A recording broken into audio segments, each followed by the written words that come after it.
చిన్న అమౌంట్ రూ. 100 కూడా ఇన్వెస్ట్ చేసుకోవచ్చు రోజుకి. హుహు. రూ. 50 కూడా చేసుకోవచ్చు రోజుకి. అండ్ నెలకి రూ. 50 చేస్తే నెలకి ఎంత అవుతుంది? 1500 1500 అవుతుంది. అది కూడా చేయొచ్చు.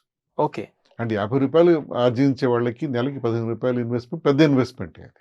రైట్. That's fine. అది కూడా చేయొచ్చు చేసేవాళ్ళు. ఓకే.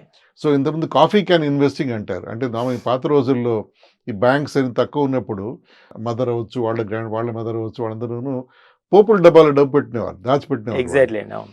అది కాఫీ క్యాన్ ఇన్వెస్టింగ్, అది ఫేమస్ అమెరికన్ వర్డ్ యాక్చువల్లీ అది. ఓకే. అలాగే పోపుల డబ్బా నుంచి తీసిన డబ్బు వాళ్ళు ఇన్వెస్ట్ చేస్తే పెద్ద అమౌంట్ అవుతుంది స్లోగా అది. ఓకే. సో పోపుల డబ్బా ఫోకస్ చేయాలి చెప్పండి. Gold is after all good asset. The Okay. Return 8%, 7% రాకుండా మంచి అసెట్ గోల్డ్ ఎప్పుడు. ఓకే. గోల్డ్ ఇంట్లో ఉండడం అది చాలా మంచి ఇది ఇన్వెస్ట్మెంట్ పరంగా కూడా. Chits absolutely no. ఓకే. చిట్టీలు అంటే ఇంక నియర్ బై చుట్టుపక్కల వాళ్ళు ఉన్నారు, తక్కువ అమౌంట్ చిట్ వస్తుందంటే వేడు అది సరదాగా వేసుకోవచ్చేమో, కానీ యాజ్ ఇన్వెస్ట్మెంట్ పరంగా chit is not advisable. Okay. High risk అది. చాలా చిట్ ఫండ్స్ కూడా మనం క్లోజ్ అయిపోవడం విన్నాం, నష్టపోవడం విన్నాం. అంటే అది మ్యాటర్ కొంచెం సీరియస్ అయ్యి డబ్బు ఎక్కువ నష్టపోయే సిచ్యువేషన్లో అది అబ్సల్యూట్లీ నో. మరి బెటర్ ఇన్వెస్ట్‌మెంట్ ప్లాన్స్ ఏమున్నాయి సార్ మహిళలకు?